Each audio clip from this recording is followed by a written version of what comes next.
በስመ አብ ወወልድ ወመንፈስ ቅዱስ አሐዱ አምላክ አሜን። በክርስቶስ ክርስቲያን፣ በወልድ ውሉድ፣ በመንፈስ ቅዱስ መንፈሳውያን የተባላችሁ የእግዚአብሔር ቤተሰቦች፣ የቅድስት ድንግል ማርያም የአስራት ያደራ የጥበቃ ልጆች፣ በወደደን ባፈቀረን በክርስቶስ ፍጹም ሰላምታ ሰላም እላችኋለሁ።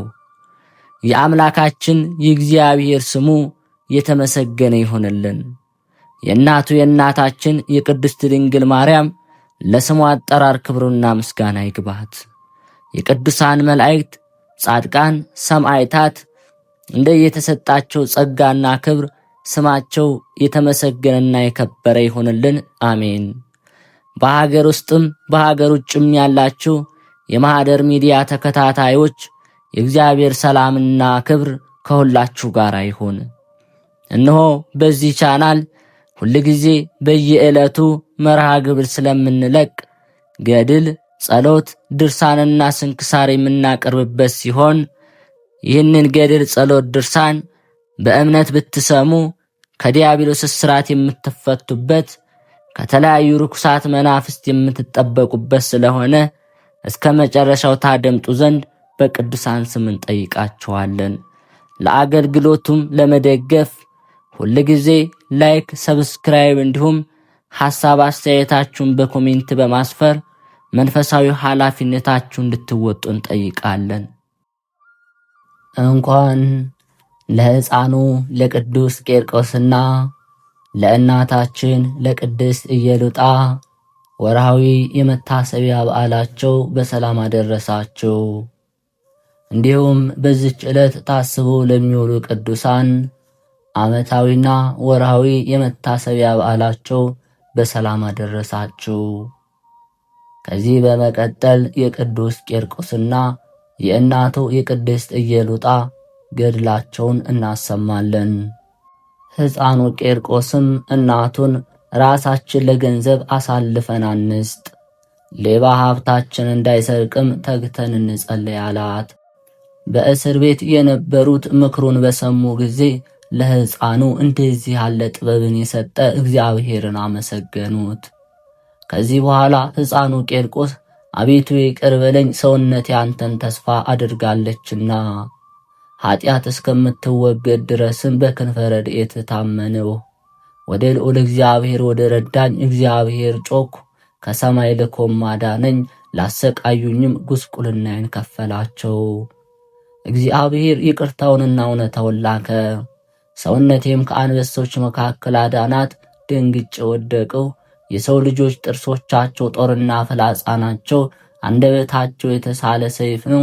እግዚአብሔር በሰማያት ከፍ ከፍ አለ፣ ክብሩም በምድር ላይ ሁሉ ነው አለ። ሲነጋም አቤቱ እንደ ይቅርታ ብዛት ይቅር በለኝ፣ እንደ ቸርነትህም በደሌን ደምስስ። ያን ጊዜ በመሠዊያው ላይ ላሞች ይሰዋሉ በማለት አሰምቶ ተናገረ።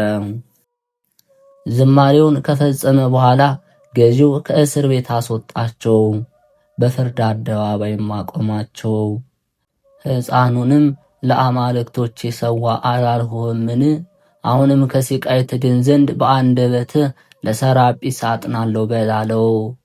የማይፈራው ሕፃንም የሰይጣን ተላላኪ ሆይ አንተ እንዳስለመድከው ሰዋ፣ በልቦና ከማደሩ በፊት አምላክህ አምላክ እንዳልሆነ አምላኬ ነግሮኛልና እኔ ይፍረስ እላለሁ እንጂ ዕጣን ይታጠን አልልም አለው። በዚያን ጊዜ መልአኩ መጣ፣ መሠዊያውንም አፈረሰው፣ 14 የጣት ምስሎችንም ጣላቸው፣ አደቀቃቸውም፣ እንደ ትቢያ ሆኑ። ሕፃኑም የአሕዛብ አማልክት የሰው እጅ ሥራዎች ናቸው፣ አንደበት አላቸው አይናገሩም፣ ዓይን አላቸው አያዩም፣ ጆሮ አላቸው አይሰሙም፣ እጅ አላቸው አይዳስሱም፣ እግር አላቸው አይራመዱም፣ በጉሮሮአቸው አይናገሩም፣ በአፋቸው ሕይወት የላቸውም፣ የሠሯቸውም እንደነርሱ ይሆኑ፣ በእርሱ የሚታመኑትም ሁሉ እንዲሁ ይሆኑ አለ። ጥበበኛው ሕፃንም አማልክቶች ከወደቁበት አንሳቸው፣ በዘይትና በጨው በተነከሩና በሚያምሩ የጥጥ ልብሶችም ጠቅልላቸው፣ ራሳቸውን ማዳን የሚችሉ ከሆነም እስከ 7 ቀን ጠብቃቸው አለው። ገዢውም ሕፃኑ እንዳዘዘው አደረገ። በውስጣቸው ግን ድምፅ አልተገኘም፣ እነርሱ ትቢያ ሆነው ነበርና። ከዚህ በኋላ ገዢው ብረት ሰሪ አመጣ። ማሰቃያ መሳሪያ ይሰራለት ዘንድም ሊያዘው ወደደ። ሰይጣንም በገዢው ልቦና አደረ፣ አንደበቱንም ዘጋው። ገዢውም ዲዳ አድርገዋለሁ በማለት አስቀድሞ እንደተናገረው አክሊል ስለሚቀዳጅበት ስለ ሕፃኑ ሲቃይ መናገር ተሳነው። ሕፃኑ ቂርቆስም ሰራተኛውን በገዢው ዘንድ እኔና እናቴ የምንሰቃይበትን ማሰቃያ መሳሪያ መስራት ትችላለህን? አለው። ይህ ገዢ የሚያውቀው ነገር የለም አለው። ዳግመኛም ሕፃኑ ስፋታቸው 1 ክንድ የሚሆን አንድ ለእኔ አንድ ለእናቴ 2 ምላጮችን ሥራ፣ ማስጨነቂያ ራስን የሚሰብር የሚመታ የአንገት መጠምዘዣ ሥራ፣ መጥረጊያ፣ የአይን ማውጫ፣ የአፍንጫ ማጣመሚያ፣ መገጣጠሚያን የሚፈታታ መሳሪያ ሥራ፣ ምላስን የሚቆርጥ የጥርስ ጉጠት፣ ጎኖችን የሚመልጥ ጉልበትንና ጭንን የሚሰባብር ጅማትን የሚለያይ መሳሪያ ሥራ። ከላም አምሳልም የብረት ዙፋን ሥራልኝ። 3 ቀዳዳዎችን አድርግ፣ በውስጡም ችንካሮችን አድርግበት። ከሚጠሩት ሰዎች ፈጽሞ የማይለይ ሥላሴ ብለህ ጻፍበት አለው። ዳግመኛም 2 መጠምዘዣ ማስጨነቂያ ሥራ፣ 2 ማረሻና ምጣድ፣ 2 ታላላቅ አጋኖችንም ሥራ። በዚያ አጋን ውስጥ መንኮራኮር፣ የአንገት ማነቂያ መጠምዘዣ ሥራ፣ የሆድን ውስጥ የሚመረምር የብረት እጅም ሥራ አለው። እነዚህ ሁሉ እኔ የምሰቃይባቸው ናቸው። ሌሎችም አንተ ያሰብሃቸው ማሰቃያ መሳሪያዎች ካሉ ሥራቸው አለው። ያን ጊዜ ጥበበኛው ደነገጠ። ለገዢውም ለሽማግሌውም ቢሆን እንደዚህ ያለ ጥበብ አልሰማሁም። ነገር ግን እነዚህን የማሰቃያ መሳሪያዎችን የሚሰሩ 100 ሰዎችን አምጣ፣ እኔ አልችልም ሥራውንም አላውቀውም አለ። 100 ጥበበኞችንም አመጣለት፣ ሥራውንም ያዙት። በ40 ቀናትም ፈጸሙት። ብርቱ ሕፃንም እስከ 40 ቀን ጸሎትን አላቋረጠም ነበር። በእስር ቤት ላሉት ባስተማራቸው ጊዜም ከዚህ ስቃይ በሚያድናቸው በሕያው በእግዚአብሔር አመኑ። ከእርሱም ጋር በእስር ቤት የነበሩት 430 ነበሩ። የሕፃኑን ታናሽነትና የትዕግሥቱን ብዛት በተመለከቱ ጊዜም አደነቁ። በእግዚአብሔር ያላቸውን ሃይማኖትም ጨመሩ። ድንቅን የምታደርግ አቤቱ ሆይ በእውነትም አንተ ምስጉን ነህ። ለአገልጋዮችህም ዘወትር የምትረዳቸው አንተ ነህ። አቤቱ ሆይ እኛ ሁላችንም አመንብህ። ዓለምን የያዝህ አቤቱ አምላካችን ሆይ ከእጅህ በረከት እንወስድ ዘንድ ስጠን። ኃጢአታችንን እናምናለን፣ አንተ ግን አታስብብን። እውነተኛ አምላካችን እግዚአብሔር ሆይ በአንተ አምነናልና አሉ። ብፁዕ ቄርቆስ ይህንን በሰማ ጊዜም ለእርሱ በተሰጠው ጸጋ በረታ። ከእርሱ ጋርም የነበሩት በረቱ። ከ40 ቀን በኋላም የማሰቃያ መሳሪያውን ወደ ገዢው ፊት አመጡት። ገዢውም ሕፃኑን በእኔ ዘንድ የምታደርገው ይህ ነገር ጨዋታ አይምሰልህ። እነሆ ሁሉም የማሰቃያ መሳሪያ ፍጹም ነው፣ እነሆም በፊትህ ተዘጋጅቷል አለው። የተቀደሰው ሕፃንም መለሰና የማታፍር ኃጢአተኛ በደለኛ ሰው ሆይ እኔ ባዘዝኩት ማሰቃያ መሳሪያ ታስፈራራኛለህን? አለው። ገዢውም እየተዘባበተ ይህንን ይሰሩ ዘንድ የጥበብ ሰዎችን ያዘዝካቸው በጥንቁልና ነውን? ወይስ በኢየሱስ ክርስቶስ ስም የምታሸንፈኝ ይመስልሃል? አለው። የተቀደሰው ሕፃንም እውነትህን ነው፣ ይህ ማሰቃያ መሳሪያ ምንድን ነው? አንተ ጎስቋላ ሰይጣን አይደለህምን? ማስፈራራትህ እነሆ አላስደነገጠኝም፣ ዘወትር የሚረዳኝ ኢየሱስ ክርስቶስ አለልኝና አለው። ገዢውም ውሰዷቸውና የእሳት ፍም ከራሳቸው ጨምሩ ብሎ አዘዘ። ይህንንም ባደረጉ ጊዜ የእሳቱ ፍም ጠፋ፣ እንደሚያንጸባርቅ አክሊልም ሆነላቸው። ያን ጊዜም የእስር ቤቱን እንዲከፍት አዘዘ። እነዚህ 430 ሰዎችም መጡ፣ ወደ ሲቃዩ ቦታም በአንድነት ሮጡ። ሁሉም ገዢውን በአንድ ድምፅ እኛ የክርስቶስ አገልጋዮች ነን አሉት። ገዢውም የምታምኑት ምን አይታችሁ ነው አላቸው። እነርሱም የማታስታውስ ሰነፍ ሰው ሆይ ስሙ ይመስገንና ክርስቶስ ስለኛ ያዘጋጀልን አክሊል አትመለከትምን? ስለ እነዚህ አክሊሎች እኛ 25 ጸሎቶችን እንጸልያለን አሉት። ከዚህ በኋላ ገዢው ከከተማ ውጭ እንዲያወጧቸውና አንገታቸውን እንዲቆርጧቸው አዘዘ። በሚቆርጧቸውም ጊዜ ፊታቸውን በመስቀል ምልክት አማተቡ። ጥር 14 ቀንም በሰይፍ ሰማዕትነትን ተቀበሉ። ገዢውም ሕፃኑን ተቆጣ። ወንበር እንዲያመጡና መወጠሪያ እንዲወጥሩ ከትከሻው እስከ ተረከዙ ድረስ እንዲተክሉ ታዘዘ። እነርሱም ወጠሩት። ዳግመኛም በግራ ትከሻው ሌላ መወጠሪያ እንዲወጥሩ አዘዘ። ከራሱ እስከ እጆቹም 3 መወጠሪያዎችን እንዲሰሩና በወንበሩ ስር አድርገው እንዲገርፉ ታዘዘ። ገዢውም እውነተኛ አምላክ ካለ ከእጄ ያድንህ አለው። ያን ጊዜ መልአክ ከሰማይ መጣ። ችንካሮቹንም ከሕፃኑ ነቅሎ ከገዢው ሰውነት ውስጥ አደረጋቸው።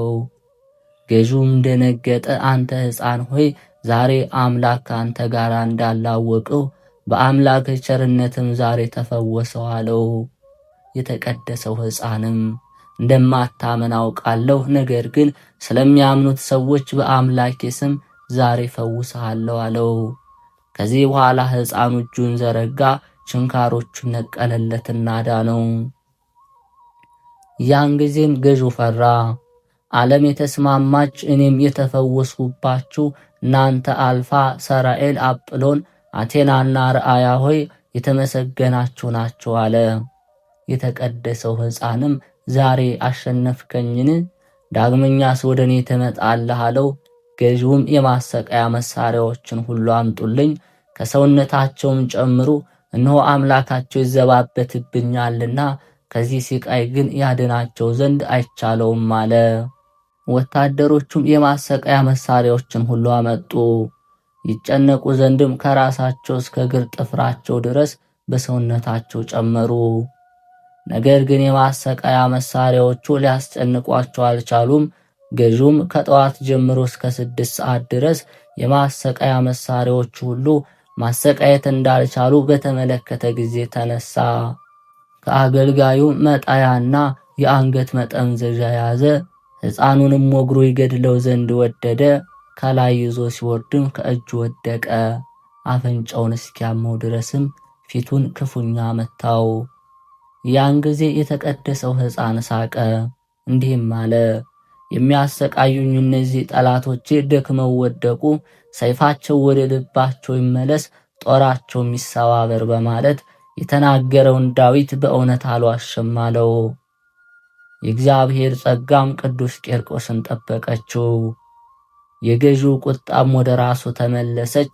ከፈጣሪ ሞገስን ከማግኘቱ የተነሳ የእግዚአብሔር መላእክት አደባባዩን የሚከቡት ተጋዳዩን ሕፃን መንከባከቧን እንተውና የእግዚአብሔር ጸጋ የሰው ልጆች ሁሉ የምትንከባከባቸው አይደለምን?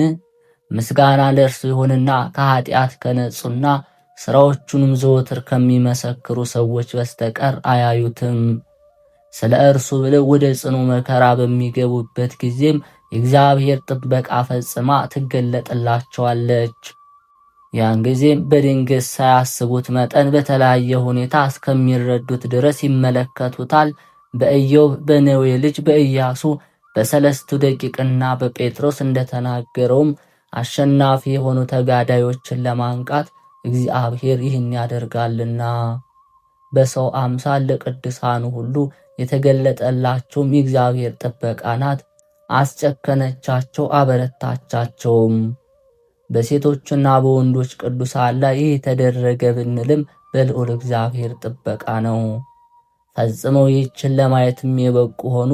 ከሕዝቡ መካከል ፈጽመው ትንሽ የሆኑ የቅዱሳን ሰማዕታት ብርታት ምሳሌ ይሆነን።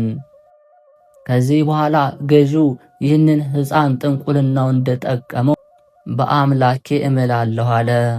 ቅዱስ ቄርቆስም እኔም በአምላክነት በመንግሥት አንድ በሚሆኑ በአብ በወልድና በመንፈስ ቅዱስ አምናለሁ አለ። በአምላኬ ኃይልም በአንተ ላይ ያደረ ሰይጣን ይሸነፋል አለው። ገዢውም ወታደሮቹን መጠምዘዣና ማሰቃያ መሳሪያ አምጡ፣ በሰውነታችሁም አድርጉት፣ በጣምም አሰቃዩአቸው አላቸው። ያን ጊዜ ሕፃኑ ቄርቆስ የኃያላን ጌታ ሆይ በመጀመሪያም ተጋድሎን በፈቃዴ መፈጸም ይቻለኛል በማለት አልጀመርኩትም። በእኔ ኃይልም ለአንድ ሰዓት እንኳ መከራውን አልታገስኩም። ነገር ግን ቸርነትና ትዕግስትን ስጠኝ። አቤት ሆይ ዛሬም ሰይጣንን ድል አደርገው ዘንድ በፊትህ ምሕረትን አገኝ ዘንድ ኃይልን ስጠኝ አለ። ምስጋና ይግባውና ጌታችን መድኃኒታችን ኢየሱስ ክርስቶስም ዋጋህን አሳይህ ዘንድና ከዚህ በኋላም ሄደ ገዥውን ታሳፍረዋለህ አለው። ከዚህ በኋላ ወደ እስር ቤት ጨመሯቸው። አንድ ጊዜም ገዘገዟቸው። በሁለተኛውም ስጋቸውን ቆራረጧቸው። ሕፃኑ ቄርቆስ ገዢውን አማልክቶችን በዘይትና በጨው ጠቅልላቸው እንዳለውም በዘይትና በጨው ነክረው በቆዳ ጠቀለሏቸው። ከዚህ በኋላ ስጋቸውን እንደ አመድ በተኗቸው። ገዢውም በ100 ብረት ሰራተኞች ላይ የተሾመውን የብረት ባለሙያ ዲሜጥሮስን በብዙ ድካም ሕፃኑን አሸነፍኩት አለው። ዲሜጥሮስም አማልክቶችን ስለወደድካቸው ይህንን ሁሉ አደረግህ አለው። ያን ጊዜ ለአንጌቤናዊ አውሴብ ከ10,000 ሰዎች ጋር ቅጣት ነበረበት። የተከተሏቸውም 500 ሰዎች ነበሩ። እስክንድሮስም ፈረደባቸው። ከዚህ በኋላ ጌታችን መድኃኒታችን ኢየሱስ ክርስቶስ መንግሥተ ሰማያትን አሳያቸው። ያሳየውን መንግሥቱን እንደሚያወርሰውም ለሕፃኑ ቄርቆስ ቃል ኪዳን ሰጠው። አስነሳውም። ከዚህ በኋላ ወደ ብረቱ ጋን ወረደ። የቅዱሳንንም ሥጋም ዳሰሰ። የኃይልን መንፈስ በእርሱ ላይ እፍ አለ። ወደ ፍርዱ ቦታ ሄዱ። ገዢውንም አሳፍሩት አላቸው። እነርሱም እንዳዘዛቸው ሄዱ። የቅዱሳንን ማኅበርንም ጎበኙ። ቅድስት ኢየሉጣም በዚያ በነበሩ በ11,400 ሰዎች መካከል ማለፍ ተሳናት። ያን ጊዜ ሕፃኑ ቅዱስ ቄርቆስ እናቴ ሆይ ወደ መሬት አውርጅኝ አላት። ከመሬትም ቆመ። ከዚህ በኋላ ተበተኑ። ሕፃኑም እናቱን ይዟት ወደ ገዢው ገባና እኛ እነማን እንደሆንን ታውቃለህን? አለው። ገዢውም ፈራ። እኔ አላውቃችሁም አለው። ይህን ማለቱም ሌሎች እንዳያምኑ ነው። ያን ጊዜ የተባረከው ሕፃን የሰይጣን ልጁ ክፋትንና ተንኮልን የተሞላ ሆይ ሌሎቹ እንዳያምኑ አላውቃችሁምን ትለናለህ? እኛ አንተ ያሰቃየህን አይደለንምን? ሥጋችን ቆራርጠ በብረት ድስት አደረግከው። ለስሙ ክብር ምስጋና ይግባውና ጌታችን መድኃኒታችን ኢየሱስ ክርስቶስ ግን እንሆ አስነሳን አለው። ያን ጊዜም 11,400 ሰዎች አሰምተው ተናገሩ። ከሞት ካስነሳቸው ከዚህ ሕፃንና ከእናቱ ከኢየሉጣ አምላክ በስተቀር ሌላ አምላክ በእውነት የለም፣ አንድ እግዚአብሔር ነው አሉ። ገዢውም አትታወኩ፣ ይህ የተደረገው ምትሃት አይደለምን? ምትሃት ከሆነስ እነሆ ምልክት እንዲያደርጉ ጠይቃቸዋለሁ። ይህን ማድረግ ከቻሉ በእውነትም የተደረገ ሁሉ ልክ ነው አለ።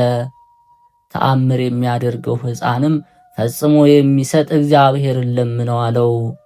ገዢውም በእውነት ከሙታን ተነስታችሁ ከሆነ ጫማዬ ይውጣና እንደ ቀደመው ሕይወት ያለው ልሆን አለ። አስደናቂው ሕፃንም ጸለየ።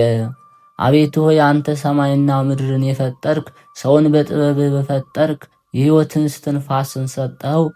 እግዚአብሔር ሆይ ዛሬም ስውር አምላክ አንተ እግዚአብሔር ብቻ እንደሆንክ ይረዱ ዘንድ የሥራህን ጥበብ የሚያውቁ ዘንድ ይህ ሰው ደም የሚጠጣ ገዢ የተመኘውንም አድርጋለው። መሰረቱን ሳያስቀድም ቤቱን የሚሰራ ማን ነው? አንተ ግን እንዲህ አይደለም።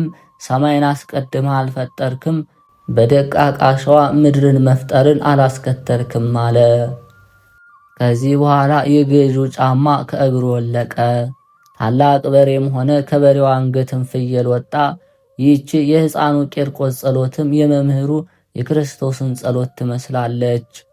በዮሐንስ ወንጌል አባቶ ያመሰግንሃለሁ ሰምተኸኛልና ዘወትር እንደምትሰማኝም ማውቃለሁ። ነገር ግን አንተ እንደላከኝ ያምኑ ዘንድ ስለ ቆሙት ሰዎች እናገራለሁ አለ። ይህን ተናግሮም በታላቅ ድምፅ ጮኸ። አልዓዛር ሆይና ከመቃብር ወደ ውጭ ውጣ አለ። የሞተው አልዓዛርም እጁን እግሩን ታስሮ ፊቱም በመግነዣ ተገንዞ ወጣ። ጌታ ኢየሱስ ክርስቶስም ከእንግዲህ ወዲህ ፍቱት፣ ይሄድ ዘንድም ተዉት አላቸው። እነሆ አገልጋዩ ቅዱስ ቄርቆስም የመምህሩ ክርስቶስን መጽሐፍ ተማረ። ይኸውም በሬና ፍየልን ማስነሳት ነው። ይህንን በተመለከቱ ጊዜ 11,400 ሰዎች አሰምተው ተናገሩ። አቤቱ አምላካችን ሆይ ታጋሽና እውነተኛ ነህ፣ መንገድህም ሁሉ ቅን ነው አሉ። ገዥውም አትታወኩ፣ ይህ ሁሉ በጥንቁልናው አድርጎታልና አላቸው። አንጌቤናዊ ቅዱስ ቄርቆስም በሬውና ፍየሉ ይበሉ ዘንድ ሳር ስጧቸው አለ። በሰጧቸው ጊዜም በሉ። ገዥውም ያርዷቸውና 11,400 ሰዎችን ይመግቧቸው ዘንድ አዘዘ። ከጠገቡም ሌላ ምግብ ካልፈለጉ የተደረገው እውነት ነው አላቸው። ከዚህ በኋላ ምግቡ ተዘጋጀ። 11,400 ሰዎችም ተቀመጡና በልተው ጠገቡ። ከፍየሉ ሥጋ 6 ቅርጫት ከበሬው ሥጋ 4 ቅርጫት አተረፉ። እግዚአብሔር ትንሹን ማብዛት ብዙውንም ማሳነስ እንደሚቻለው ሰዎች ይረዱ ዘንድ። ገዥውም የተረፈውን ሥጋ በተመለከተ ጊዜ አገልጋዮቹን ሌሎቹ አይተው እንዳያምኑ ይህንን ሥጋ ከባሕር ጣሉት አላቸው። ለስሙ ክብር ምስጋና ይግባውና የአንድ ክርስቶስን ተግባር ያደረገ የሕፃኑ ቄርቆስን ተአምርና ድንቅ የዚህ ተግባር ምልክትም በቅዱስ ወንጌል ይናገራል። እንዲህም ይለናል። ሲመሽ ደቀ መዛሙርት ወደ እርሱ ቀረቡ። ቦታው ምድረ በዳ ነው፣ ሰዓቱም መሽቷል። ወደ ከተማ ሄደው የሚበሉትን ይገዙ ዘንድ ሕዝቡን አሰናብታሉት። ጌታችን መድኃኒታችን ኢየሱስ ክርስቶስም እንደ ተራቡ ይሄዱ ዘንድ አይገባም፣ እናንተ የሚበሉትን ስጧቸው አላቸው። ከእነዚህም ከ5 እንጀራና ከ2 ዓሣ በስተቀር የለንም አሉት። እርሱም ወደ እኔ አምጧቸው አለ። በሳሩ ላይ ይቀመጡ ዘንድ አዘዘ። እነዚህ 5 እንጀራዎችንና 2 ዓሣዎችን ወሰደ፣ ወደ ሰማይም ተመለከተ፣ ባረከ፣ ቆረሰ፣ ለደቀ መዛሙርቱም ሰጣቸው። ደቀ መዛሙርቱም ለሕዝቡ አቀረቡ። ሁሉም በልተው ጠጥተው ጠገቡ። የተረፈውን ፍርፋሪም 12 ቅርጫት ሙሉ አነሱ። የበሉት ሰዎችም ከሴቶችና ከሕፃናት ውጪ 5,000 ነበሩ። ስሙ ሕያው የሆነ ክርስቶስ በ5 እንጀራና በ2 ዓሣ 5,000 ሰዎችን እንዳጠገበ 12 ቅርጫት ሙሉ ፍርፋሪ እንዳስተረፈ በ7 እንጀራም 4,000 ሰዎችን እንዳጠገበ 7 ቅርጫት ሙሉ ፍርፋሪም እንዳስተረፈ እንደዚሁም ሁሉ ሕፃኑ ቄርቆስ 11,004 ሰዎችን አጥግቦ ከፍየሉ ሥጋ 6 ቅርጫት ከበሬው ሥጋ 4 ቅርጫት አስተረፈ። ከዚህ በኋላ ገዢው መድኃኒተኛ ሰው ጠራና እኔ እሱን መቃወምና ነገሩን መስማት አልቻልኩምና የዚህን ሕፃን ምላሱን ቁረጥ አለው። ምላሱንም ቆረጠው። ሕፃኑ ግን ገዢውን ለአንተ ምላሱን የቆረጥክ ይመስልሃል? እኔ ግን አንተና አባት ሰይጣን በስህተታቸው ውሃ ልታጠፉት የማትችሉት ከመንፈስ ቅዱስ የእሳት ምላስ አንደበት ተቀብያለሁ አለው። ገዢውም በመድኃኒተኛው ሰው ላይ ተቆጣና ለምን ምላሱን ከስሩ አልቆረጥከውም? ጥበብህን ሁሉ ተጠቅመ ለምን ስሩን አልነቀልከውም አለው። መድኃኒተኛውም ገዢውን ጌታዬ ሆይ ሁሉም ምላሱን ነው በእጅ አለ፣ አንተም በዓይኖች ተመልከት። ሕፃኑ ከተናገረና ምላስ ሳይኖረው ከመጀመሪያው ይልቅ አንተን የሚዘልፍህ ከሆነ እኔ ምን ላድርገው? ምላሱን ከስሩ ስቆርጥ መታሰቢያውንም ሳጠፋ ለማየት ከፈለግህ እሪያ አሳማ አምጣልኝ አለው። ገዢውም አስመጣለትና ምላሱን ቆረጠው፣ እሪያውም ፈጥኖ ሞተ። ስለዚህም ገዢው ጠንቋዩን ሳያሰቃይ ተወው። ትጉሁ ቅዱስ ቄርቆስም በሃይማኖቱ የበረታ ሆነ። ገዢውንም ለመገሰጽ ለማስተማር በረታ። የዳዊት ቤት እየጸና ሄደ ተብሎ እንደተጻፈ፣ እነሆ ቅዱስ ቄርቆስ የዳዊት ልጅ ስለሆነ ብርቱ ሆነ። የሳኦል ቤት እየደከመ ሄደ ተብሎ እንደተጻፈም የእስክንድሮስ ቤት ተዳከመ። ሕፃን ሲሆን ተመካ፣ እንዲህም አለ፦ በጊዜው ለጦርነት ለሥጋዊ ተጋድሎ ከሆነ አዋጅ ነጋሪ ለጦርነት ደፋር ያልሆነ ሰው ሁሉ ክፉ እንዳደረጉ አገልጋዮች የተዋረደ ይሁን በማለት አሰምቶ ተናገረ። በፍጹም ኃይሌ መንፈሳዊ ተጋድሎ እንጋደል ዘንድ ይገባኛል። እነሆ አዋጅ ነጋሪ ሃይማኖቴ በመንፈሳዊ ጆሮዬ አደባባይ ቆሟልና ለጦርነትም ጨክን ይለኛልና። ስለዚህም ሕፃኑ ተጋደለ፣ በገዢው ፊት ድል የማድረግን ምርኮ ተቀዳጀ። ሕፃን የአባቱና የእናቱን ስም መጥራት ሳያውቅ የደማስቆን ሀብት ይወስዳል፣ በፋርስ ንጉሥ ፊትም የሰማርያን ምርኮ ይካፈላል የተባለው የነቢዩ ትንቢት እነሆ ተፈጸመ። ጩኸትና ድንጋጤ በሕፃኑ ቂርቆስ ላይ ደረሱ። ነገር ግን በትዕግሥቱ ፈጥኖ አጠፋቸው፣ በሁከታቸውም ጠፉ። እነዚህም ነገ በዚህ ሰዓት ነፍስህን ከእነዚህ እንደ አንዱ ካላደረግኩ ከአማልክቶችም እንዲህ ያድርጉብኝ ብላ ኤልዛቤል ወደ እርሱ በላከች ጊዜ የእስራኤል ነቢይ ኤልያስን ያሳደዱት ናቸው። ኤልያስም ፈራና ተነስቶ ነፍሱን ያድን ዘንድ ወረደ። የይሁዳ ምድር ወደ ሆነችው ወደ ቤርሳቤህም ደረሰ። ጓደኛውንም በዚያ ተወው። እነርሱም በዚች ዕለት በበረሃማው መንገድ ሄደ። በክትክታ ዛፍ ስርም ተቀመጠ። ይሞት ዘንድም ለመነ። አቤቱ ወይ ከእንግዲህ ወዲህ ነፍሴን ተቀበል፣ እኔ ከአባቶቼ አልበልጥምና አለ። በዚያች ዛፍ ስርም ተኛ። እነሆ መልአኩ መጣና ዳሰሰው። ተነስና ብላ አለው። ኤልያስም ተነሳና ከትራሱ ህብስትና የውሃ ማሰሮ አገኘ፣ ወሰደና በላ ጠጣም፣ ዳግመኛም ተኛ። የእግዚአብሔር መልአክ ዳግመኛ መጣና ቀሰቀሰው። ኤልያስ ሆይ መንገድህ ሩቅ ነውና ተነስተህ ብላ አለው። እርሱም ተነሳና በላ ጠጣ። ኤልያስም በተመገበው በዚህ ምግብ ኃይል 40 ቀንና 40 ሌሊት ተጓዘ። እስከ ኮሬብ ተራራም ደረሰ። ከዚያች ሰዓት ገብቶም በዚያ አደረ። እነሆ ኤልያስ ይህንን ያህል ታላቅ ነቢይና ሽማግሌ ሰው ሲሆን ሞትን ከመፍራቱ የተነሳ ሸሸ። ስለዚህም ፍርሃቱም ተሸሸገ። የቅዱስ ቂርቆስ ብርታቱ ግን ጽኑ መከራን ለመቀበል ብርቱ ይሆን ዘንድ አስገደደችው። ወንጌልን የሚያስተምር ሐዋርያው ቅዱስ ጳውሎስ ስለ ራሱ እንዲህ ሲል እንደተናገረው ከክርስቶስ ፍቅር ማን ይለየኛል? ሲቃይ ነው ወይስ ችግር ነውን? ስደት ነውን? ረሃብ ነውን? ወይስ መራቆት ነው? ሰይፍ ነውን? ወይስ ጭንቀት ነው እንዳለ መጽሐፍ ስለ እርሱ ዘወትር ይገድሉናል፣ እንደሚታረዱ በጎችም ሆነናል እንዳለ፣ ነገር ግን ሁሉንም አሸንፈዋለሁ እርሱ ወዶኛልና። ነገር ግን የጌታ የኢየሱስ ክርስቶስ ፍቅር የሚያስተወኝ እንደሌለ ታመናለሁ። ሞትም ቢሆን ሕይወትም ቢሆን ገዢዎችም ቢሆኑ ቀድሞ የነበሩት አሁን ያለው ወደፊት የሚመጣውም ቢሆን ኃይላትም ቢሆኑ ከክርስቶስ ፍቅር ሊለየኝ የሚቻለው የለም። ቅዱስ ቂርቆስ ግን ሥጋዊ ሞትን አልፈራም፣ ክርስቶስን ይክደው ዘንድም አልወደደም።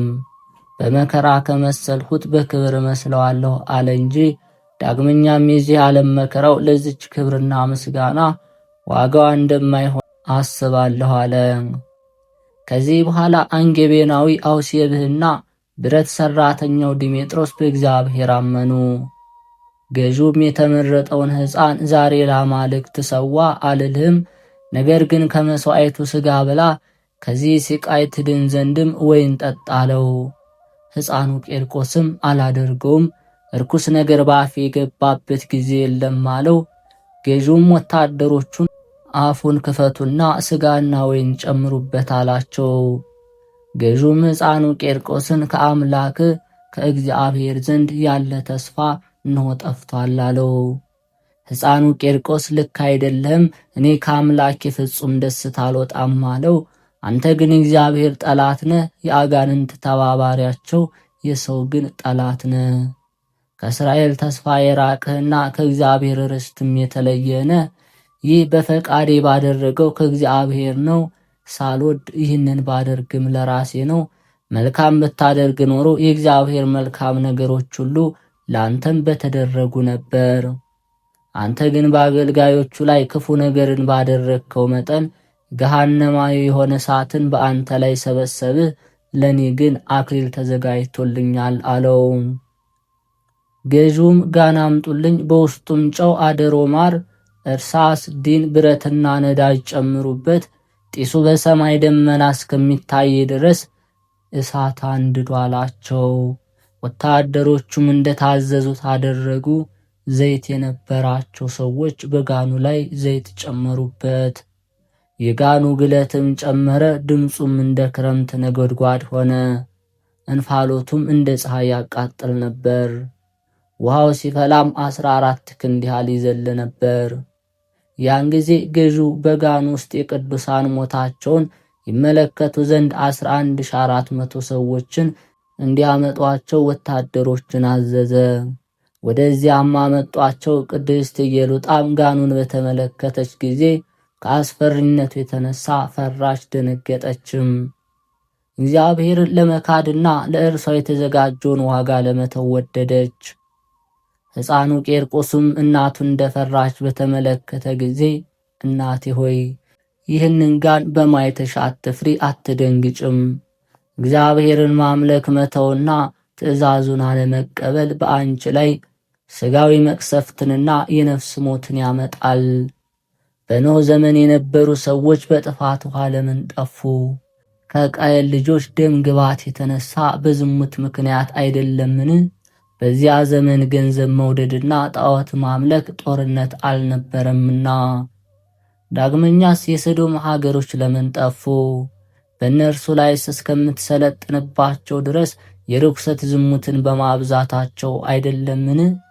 የርኩሰትና የተናቀ ተግባርንም አደረጉ።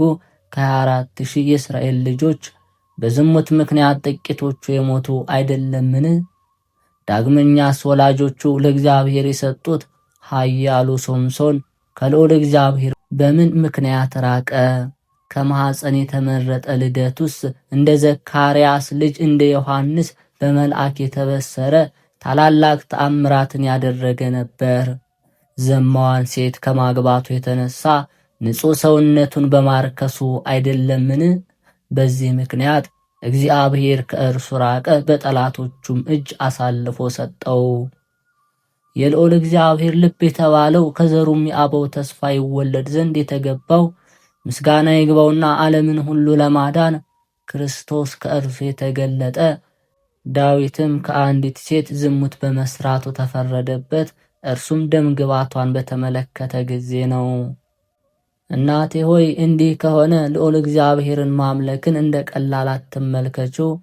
አምላክ ካልጻፋቸው መጻሕፍት የተሰጠችንን ትዕግሥት አስተዊ። ሰይጣናዊ በሆነ ጣዖትም ልትበድይ አትፈልጊ። በመጀመሪያ የአምላክ ትእዛዙ ማደሪያ ያደረግሽውን ሰውነትሽን አታርክሺ። እንደ ኤልያስ፣ እንደ ኤልሳ፣ እንደ ነቢያት ልጆች ታላላቅ ተአምራትን እያደረጉ ፊት ለፊት ከእግዚአብሔር ጋር እንደተነጋገሩ እንደ ሁሉም ቅዱሳን ደናግል እነሆ ተቀድሰሽበታልና አለ። ከእርሱ በኋላ እንደነበሩ ምስጋና ይግባውና ሰውነታቸውን ለእግዚአብሔር እንደሰጡ አዲስ ኪዳንን እንዳስተማሩ በድንግልና ጸንቶ እንደኖረው ዮሐንስና እንደ ቅዱስ ጴጥሮስም ሁሉ ተቀድሰሻልና። ከእነሱም ምስጢራቱን ተቀበሉ፣ ከአንደበቱም የተቀበሉ አሉ፣ ራእያትን ያዩ አሉ፣ በእርሱና በሰው መካከልም አስታራቂ ሆኑ አሉ። በዓለም ያሉ ሰዎችም ለመንግሥቱ ያጩ አሉ አላት። በዚህ ምክሩም ሕፃኑ ቅዱስ ቄርቆስ እናቱን ሊያጽናናት አልቻለም። ዳግመኛም እናቴ ሆይ እግዚአብሔር 3 ደቂቅን ከሚነድ እሳት፣ ሶስናን ከረበናት እጅ፣ ዳንኤልን ከአናብስቶች አፍ እንዳዳነ እኛንም እንደሚያድንን እወቂ አላት። በዚህ ምክሩ ሊመልሳት ባለመቻሉም በእግዚአብሔር እመኚ ለዕብራውያን ምዕመናን የጻፈውን የሐዋርያው ጳውሎስን መልእክትም ሰሚው። ሃይማኖትስ ተስፋ ለሚያደርጋት የተረዳች ናት። የማይታየውን ምርጥ ዕቃ ተስፋ በማድረግ ያመኗሉ። በዚህ ሁሉ ምክርም ሕፃኑ ቄርቆስ የሚነደውን የጋኑን እሳት ከመፍራቷ የተነሳ እናቱን ሊያስጨክናትና እግዚአብሔርን በማምለክ ሊያበረታታት አልቻለም። ከዚህ በኋላ ዳግመኛ ትዕግስትን የሚያስረዳትን ምክር አመጣ። እናቱንም ስሚኝ አላት። አውስጢድ በሚባል ሀገር ኢዮብ የተባለ ሰው ነበር። ይህ ሰውም ቅንና ንጹሕ እውነተኛ እግዚአብሔርን የሚፈራ ነበር። 7 ወንድና 3 ልጆችም ነበሩት። ከክፉ ተግባርም ሁሉ የራቀ ነበር። ሀብቱም 7,000 በጎች፣ 3,000 ግመሎች፣ 500 ጥማድ በሬዎች ነበሩ። አህዮችም ጥቂቶች አልነበሩትም። አገልጋዮቹም እጅግ ብዙ ነበሩ። ይህም ሰው በፀሐይ መውጫ በስተ ምስራቅ በኩል ከሚኖሩ ሰዎች ይልቅ ቸር ነበር። ከዕለታት በአንድ ቀንም የእግዚአብሔር መላእክት መጡ። በእግዚአብሔር ፊትም ቆሙ። ሰይጣን መጣና ከእነርሱ ጋር ቆመ። እግዚአብሔርም ሰይጣንን ከወዴት መጣህ አለው። ሰይጣንም ለእግዚአብሔር ምድርን ዞርኋት፣ ከሰማይ በታችም ተመላለስሁና መጣሁ በማለት መለሰለት። እግዚአብሔር ሰይጣንን በወዳጅ በኢዮብ ላይ የምታስበው እንዳይኖር ተጠንቀቅ፣ በዓለም እንደርሱ ያለ ጻድቅና ንጹሕ እኔን የሚፈራ ከክፉ ሥራ ሁሉ የራቀ የለምና አለው። ሰይጣን በእግዚአብሔር ፊት መለሰ፣ አንተ ቤቱን ውስጡን ውጩን አደባባዩን ሁሉ ሞልተህበታል። የእጁን ሥራ ሁሉ ባርከህለታል። ሀብቱን በምድር አብዝተህለታል። ነገር ግን እጅህ ላክና ያለውን ሁሉ አጥፋ፣ በፊትም ይሰድብሃል አለ። ከዚህ በኋላ ብርቱ ሕፃን ዓይኖቹን ወደ እግዚአብሔር አነሳ፣ እንዲህ አለ። አምላኬ ሆይ አገልጋይህን ከሕይወት መጽሐፍ ከምትሰርዛት እኔን ከጻፍከኝ ከሕይወት መጽሐፍ ደምስሰኝ። አቤቱ አይሆንም፣ ይህንንም በፍጹም አታድርግ። አቤቱ ሆይ እርሻውን ልታቃጥለው ፍሬዋን ግን ልትባርካት ትችላለህን? አቤቱ አይሆንም አለ። አቤቱ ግንዱ ተቆርጦ ቅርንጫፉ ግን እንዲድን ታዛለህን? አቤቱ አይገባም። አቤቱ ከዚች እሳት በሸሸች ጊዜ የሚያድናቸው አምላክ የላቸውም እያሉ በስምህ ያመኑት ሁሉ እንዳይሰናከሉ፣ ዲያብሎስም እነዚህ ጠላቶቼ ናቸው፣ ዛሬ አሸነፍኳቸው፣ ከመንጋህም አንዲት በግ ነጠቅን እንዳይሉ አቤቱ ነገር ግን ለአገልጋይ የመንፈስ ቅዱስን ኃይል አድላት አለ። ይህንን በጸለየ ጊዜ መንፈስ ቅዱስ በእናቱ ላይ አደረባት። ዲያብሎስም ከእርሷ ሸሸ። ከዚህ ዓለም እናቱ ቅድስት ኢየሉጣ ለመንግሥተ ሰማይ መሪ ሆንከኝ፣ ልጅ ሆይ የሚጠብቀንን ተጋድሏችን እንፈጽም፣ በውስጥ የተሰወረውን ዲያብሎስ ከኔ ወጥቷልና ጋኑንም እነሆ በጠዋት ውሃ እቀዳበት እንደነበረው እንስራ ሆኖ እመለከተዋለሁና አለችው። እርስ በርሳቸው ሚን ሲነጋገሩ ወታደሮች አዟቸው፣ ወደ ጋኑም ወረወሯቸው። በውስጡም የአንገት መጠምዘዣ የስሮች መበጣጠሻ ነበር። ነገር ግን ቅዱሳኑን የነካቸው አንድ እንኳ አልነበረም። ጋኑም መፍላቱን ተወ።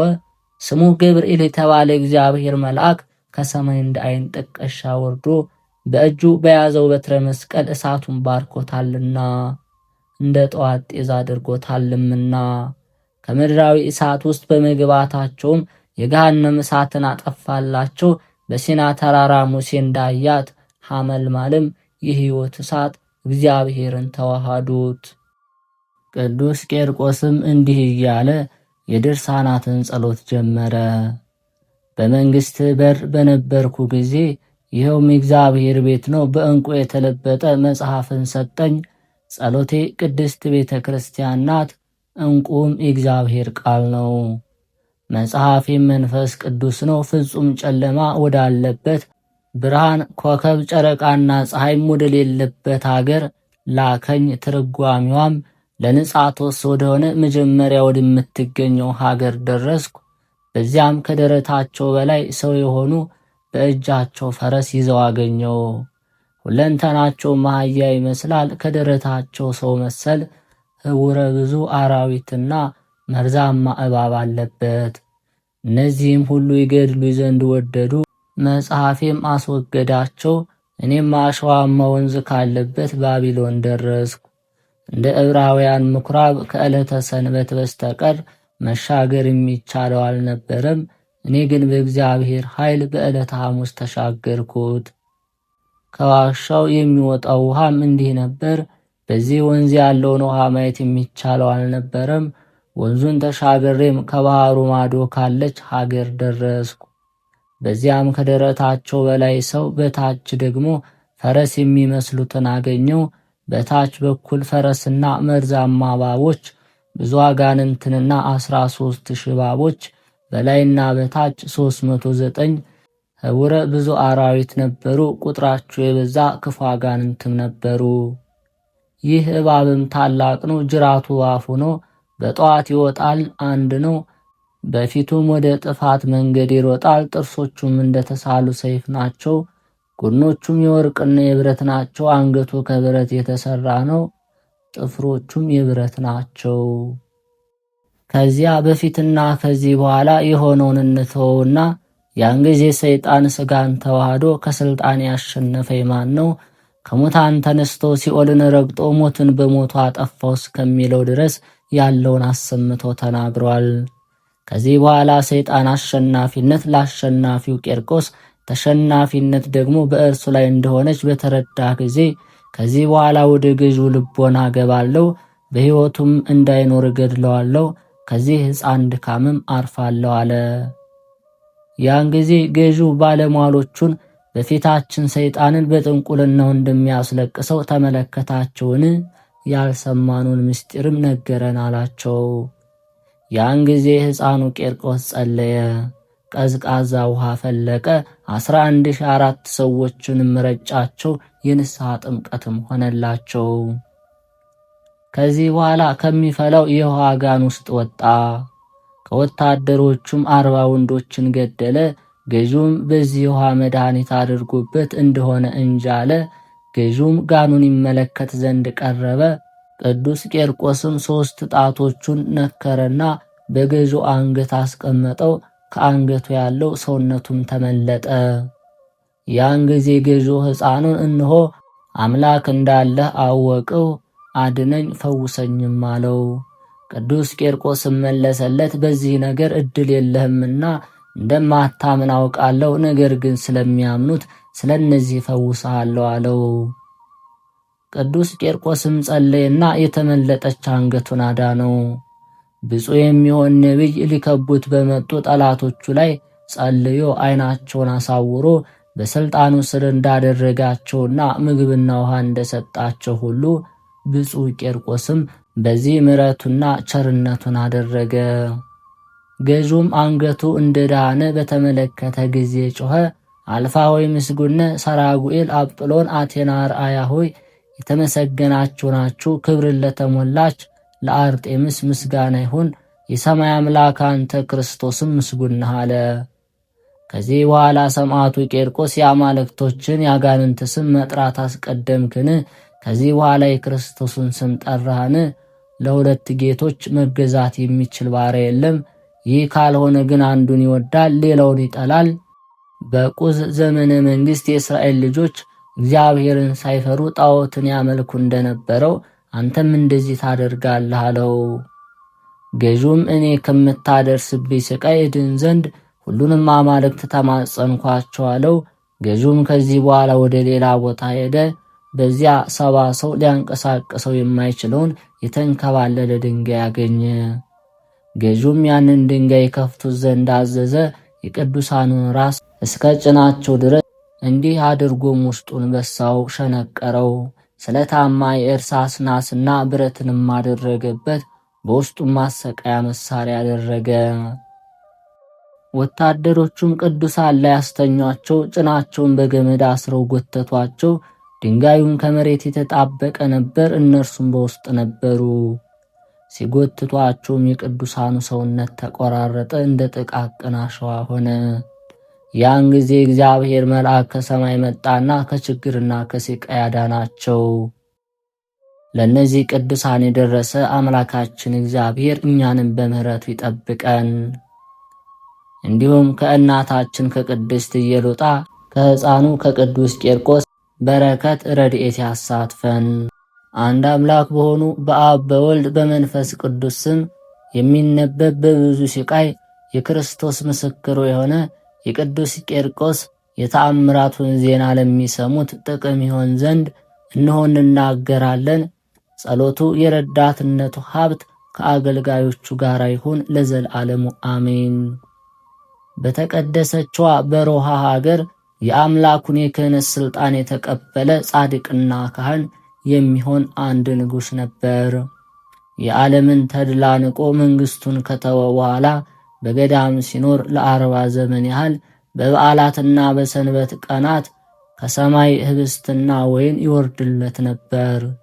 ክቡር ሥጋው ባረፈበትም ቦታ የእውነተኛይቱ ምልክት እስከ ዛሬ አለ። በንግሥናው እያለ መንፈስ ቅዱስ እንደተመለከተው በእግዚአብሔር ፈቃድ በባህሩ ላይ ቤተ ክርስቲያን ይሠራ ዘንድ ተነሳ። ንጉሥ ይምርሃነ ክርስቶስም በግዛቱ ያለው ሕዝብ የቤተ ክርስቲያኑን መሠረት ያሳምሩት ዘንድ ሁሉም እያንዳንዱ ድንጋይ፣ አፈር፣ እንጨት እንዲሸከም አዋጅ ነጋሪ ያዘዘ። ከባህሩ ወደብ አጠገብ ቆሞ ሳለ ለቤተ ክርስቲያን መሠረት የሚሆን ርብራብ በባህሩ ላይ ይሠራ ዘንድ አንዱ አገልጋዩ ወደ ባህሩ ገባ። ይህን ሲሰራም የባህሩ ጋኔን መጣና መታው፣ ፈጥኖ ሞተ። ንጉሥ ይምርሃነ ክርስቶስም የሰይጣን ተንኮልን በተመለከተ ጊዜ ፈጽሞ አዘነ። ስለ ሞተው አገልጋዩና ስለ ቤተ ክርስቲያኑ አሰራር በዚህ ጋኔን ላይ ምን ማድረግ እንዳለበት እያሰበ ሳለም ስለ ጽድቅ የተጋደለ ሕፃኑ ቄርቆስ በታላቅ ክብር በድንገት ተገለጠለት። ተቀብተ የነገስክና የተከበርክ ካህኖይ ሰላም ላንተ ይሁን። አገልጋይህን ያስነሳለሁ፣ ጋኔኑንም በአምላክ የሥልጣን እበቀለዋለሁ። በሚደረግልህ በዚህ ቦታ በምታንጸው ቤተ ክርስቲያን በስሜ የተሰየመውን ታቦት አስቀምጣለው። ንጉሡም የክርስቶስ ሰማዕቱ እሺ እንዳልኸኝ አደርጋለሁ በማለት መለሰ። ያን ጊዜ ቅዱስ ቄርቆስ እጁን ዘረጋና የጋኔኑን የራስ ጸጉሩን ያዘው፣ ከባህሩ ውስጥ መወጣው። ቁመቱም እጅግ ረጅም ነበር። ሁለንተናው በእሳት እንደተቃጠለ ግንድ ጥቁር ነበር። ከተቀደሰችው ከሮሃ ሀገር እስከ ምዕራብ ጎጃም ድረስ እንደ ድንጋይ ወነጨፈው። በዚያም ሞተ። የሞተውም አገልጋይ ተነሳ። ንጉሡም ፈጽሞ ተደሰተ። ይህችን ቤተ መቅደስም ከሩቅ 5 ጊዜ የእንዶድ እንጨት እየተሸከመ ሰራት። ከአገልጋዮቹ ጋርም ሲሰራ ይውል ነበር። ጌታችን ኢየሱስ ክርስቶስም የመቅደሷን አሰራር እያመለከተው ከእርሱ ጋር ነበር። የቤተ ክርስቲያኑ አሰራር ከተፈጸመ በኋላ ንጉሥ ይምርሃነ ክርስቶስ በሕፃኑ በቅዱስ ቄርቆስ የተሰየመውን ታቦት አስገባ። ይህችን ቤተ መቅደስ የሚያምር መልክ ባላቸው በተከበሩ አልባሳት አስጌጣት። ጥቅምት 19 ቀንም ቀደሰባት። ወዳጆች ሆይ ሰማዕቱ ቅዱስ ቄርቆስ ለንጉሥ ይምርሃነ ክርስቶስ በአምላኩ ኃይል ያደረገለትን ተአምር ተመልከቱ። ጸሎቱና በረከቱ ከወዳጁ ሕዝበ ክርስቲያን ጋር ይሁን፣ አሜን። የተከበራችሁ የልዑል እግዚአብሔር ቤተሰቦች፣ የማኅደር ሚዲያ ተከታታዮች ይህንን መንፈሳዊ ቻናል ሰብስክራይብ፣ ላይክ ስለምታደርጉ እያመሰገንን መንፈሳዊ አገልግሎታችን ለማስፋት ሁለተኛ ቻናል ከፍተናል። በኮሜንት ላይ አስቀምጥላችኋለሁ ሊንኩን። ፍኖተ ቅዱሳን ይላል። ገና መጀመሩ ነው።